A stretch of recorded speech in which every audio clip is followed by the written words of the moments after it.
Hello, Tiger Class. My hair is a mess. Let me sort that out quickly. Right, we're back. Another story time with Mr. Payne. My hair's not looking any better, but we're going to get on with it. So, Epic Books. If you load it up, there'll be a little login button in the corner. You can type in our class code, which is NKP0528. And here's everyone's users. We've got some level 8s, some level 11s, level 27. Levi's been reading tons and tons. Here's me down here, level 1. We're still working on my account, we're getting there. And you can find the book just by typing in brain. So that's something I've already searched for. If you click on show more, down here in the middle, we've got the baffling case of a battered brain. And you can see in our front cover, that is one of the characters we've already come across. Anyone remember her name? I can't hear you answers, but you might remember the name. We're on chapter 6, which is the Italian Embryologist, and this is set in Rio de Janeiro, Brazil. So the characters have been to Egypt, Persia, France, Spain, not Italy, Spain, and now they've gone to Rio de Janeiro, so they're travelling all over the place. Chapter 6, the Italian Embryologist. Clinton stumbled, caught himself, and leaned with a sigh against the wall of the corridor. He said, "My headache is better, but time travel still sure makes me dizzy. Where are we?"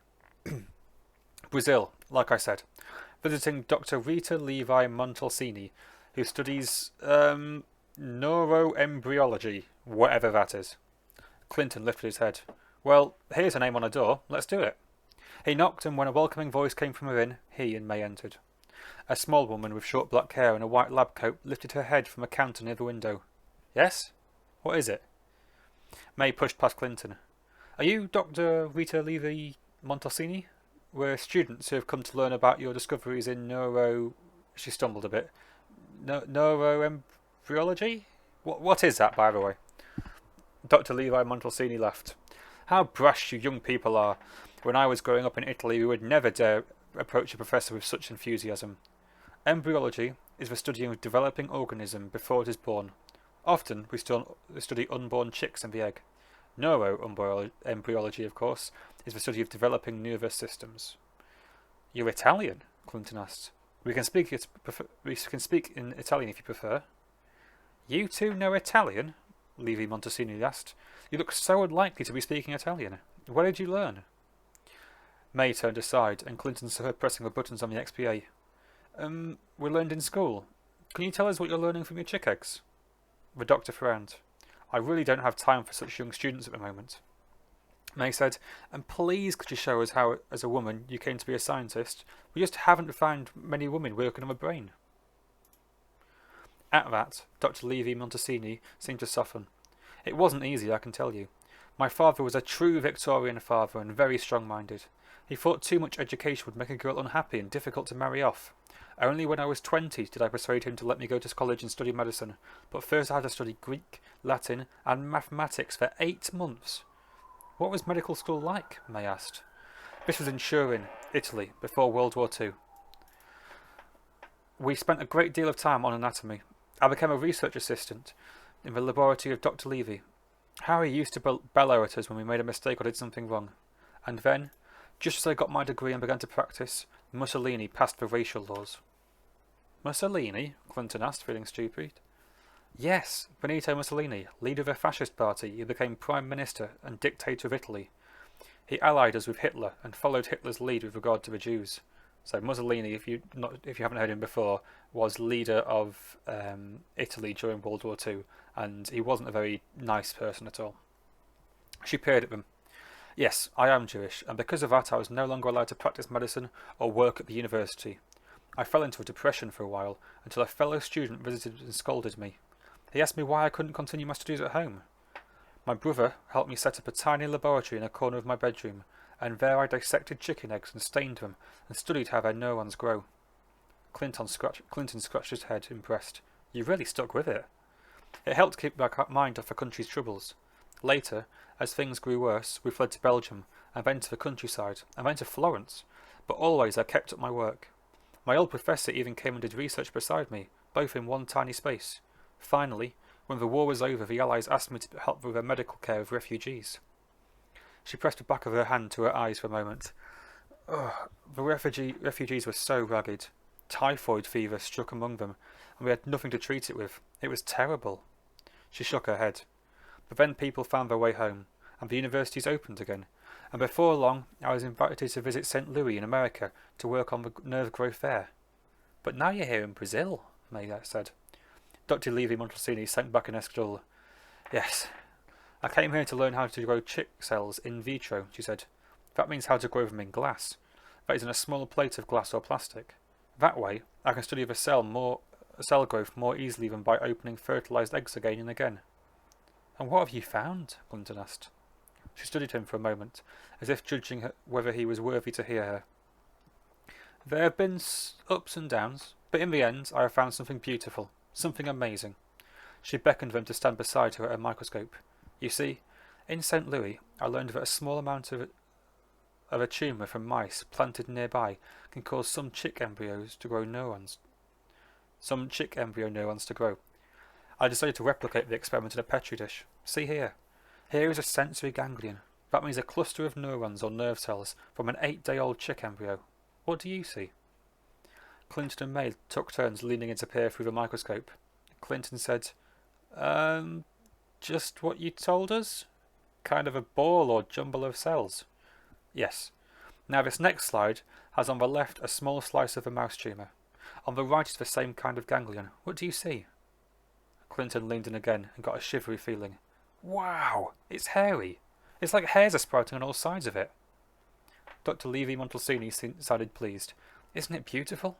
It's called a halo. Nerve fibres proliferate and grow out of the ganglion. And if you look closely, you can see them bend and grow towards the tumour. Why? May took a turn at the microscope also, and she repeated, Yeah, why? Think about it, the doctor said. Well, Clinton offered, the tumour can have some sort of magnet in it, pulling on the nerve cells? May said, but why would it pull only on nerve cells? Or maybe the tumour changes something about the liquid in the petri dish. Maybe it makes it warmer or less acidic or something. Clinton suggested, maybe the tumour adds something to the liquid that makes the nerve fibres grow. Levimontalcini beamed. Excellent thoughts, all of them. How would you distinguish among them? May frowned. Well, I suppose you could test for liquid. We call it a medium, Levimontalcini interrupted. You said we could test for medium the cells grow in. Yeah, to see if it changes when you add the tumour, if the temperature or the acidity changes, for example. Levimontalcini nodded. Yes, good idea. And what about the other ideas? The kids thought for a while. Clinton scrunched up his face and went over the ideas in his head. Then he said, well, for idea number 1, the magnet idea, you could put 2 petri dishes right next to each other, one with a tumour and one with a ganglion. If it's a magnet, it should work over that small distance, right? But if it's something the tumour puts into the medium, it won't work in separate dishes. Unless, he was almost dancing with excitement, unless you just took the medium from the dish with the tumour in and poured it into the dish with a ganglion in it to see if the medium would make the ganglion grow. Dr. Levimontalcini clapped softly. Excellent thinking, children. I see you know how to design experiments. The only question remaining is whether you have the persistence and faith to carry them out. Yes, I say faith, because sometimes nothing works for months on end, and doubt begins to creep in. And persistence, because experiments must be repeated many times before the results are certain. I have tried the experiments you describe. The tumour definitely puts something into the liquid, some signalling molecule that tells the nerve cells to grow and grow. Soon I will return to St. Louis and work with a biochemist to find and purify and learn about the molecule that gives the signal to grow. I have already named it in my mind, nerve growth factor. She went to a shelf, pulled a black disc with a hole in the centre from a paper cover, and placed it in an open box under the shelf. She turned a switch, and the sound of a string orchestra filled the room. Bark, she said, ideal for both moments of triumph and moments of discouragement. May asked, what will nerve growth factor do? Can it make people get smarter? Can it maybe help people who get paralysed in an accident? Levimontalcini pressed her lips together. Of course we may hope all these things, but it is far too early to predict them. We have to figure out what the factor actually is. We have to learn if humans have it, and how much of it is safe. After all, nerves growing madly in all directions would do us no good. Nerve cells has to connect to certain specific other nerve cells, not to absolutely everything. Otherwise, every sensation we have would set off an explosion in our heads. Clinton said with some disappointment, So I don't suppose you can suggest anything to help a person recover more quickly from a concussion, so we can go back to school and sports? The doctor shook her head. You must remember, it's been many years since I practiced medicine. But what are you doing risking that lovely brain of yours in dangerous sport anyway? I find long, quiet walks alongside a river, if possible, are by far the best for clearing the mind for scientific thought. May touched Clinton's arm. We have to go. Clinton nodded. Thank you, Dr. Levimontalcini. I hope you win the Nobel Prize for your work. She laughed. What a fanciful notion. Thank you for coming to brighten up my laboratory. Out in the hallway, Clinton said to May, Man, she's a really determined lady. Doing her experiments in the back room with fascists marching on the street outside? That's not just devoted, it's brave. I know, May said. And Clinton, she said you have a lovely brain. Better her than Dr. Brocker, Clinton said. He'd have to cut it up to have a look. May laughed. All right, but Clinton, let's go home and let you have a rest. Not yet, Clinton said. Here, let me have a look at that. He took the XPA from May and scrolled through the names of scientists. Hey, you skipped this one. Jean-Pierre Gamma, first physical model of concussion in the brain. We have to visit that one. May looked over. I skipped it because it's such small letters. I figured he probably wasn't that important. But it's the first one that actually mentions concussion. Clinton lifted the XPA and drew a loop around the two of them. May, we're going. So, Levimontalcini is at the complete other end of the brain's development from the ancient Egyptians. We've got a better understanding of how it works, and she was actually looking at why certain nerves grew in certain ways. So, very important person, and did a lot to help develop humans' understanding of the brain as well. So let's read the fact file that we have about her as well. Sorry about that.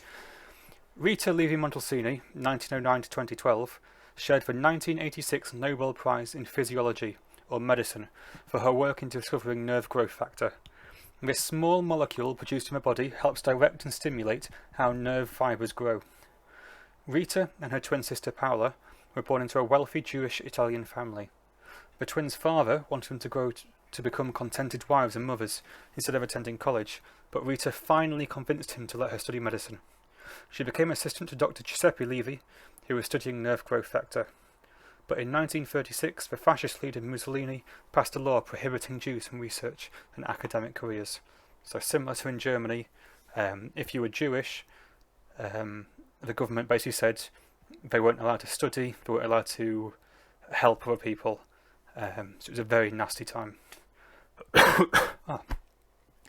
Over the next several years, as her family moved from place to place, Levimontalcini set up a tiny laboratory in her bedroom. There she studied nerve growth factor in chicken embryos. After World War II ended, Levimontalcini went to Brazil, where she learned how to grow chick embryo tissue in a petri dish. Then, in the US, she worked with a biochemist named Stanley Cohen to isolate the first known growth factor. In later years, Levimontalcini travelled between Rome and Missouri, which is in America. She continued her teaching and research, and she also became an Italian senator for life. Always lively and elegant, she lived to the age of 103. And if you look at when she died, she was only quite recent in 2012. So she lived for a very long time, and she was really, really influential. In particular, her ideas about this growth factor helped us to understand how our brains develop. So there's basically a tiny little part of our body, it's called a molecule, and there's lots and lots of this nerve growth factor. And it basically tells the nerves where to grow. So if you are learning something new and it's making more connections, there's some nerve growth factor in your brain that's basically saying, make this connection, grow here. And it's really, really important. Now, it looks like we're about to start going into another section, which is all about the concussion. So we're going to go and visit, what's his name? Jean-Pierre Gamma, who is in France, in Paris in 1830. So we'll find out exactly what concussion is, and hopefully a little bit about how we can help our main character Clinton. Hope you enjoyed this chapter. Hope you're enjoying the book overall. I'm certainly finding out lots of information, and these fact files are particularly useful. So if you want to go and research these people, you've got a bit of a starting point there as well. Hopefully speak to you soon, Tigers, and I'll see you tomorrow for Chapter 7. Bye.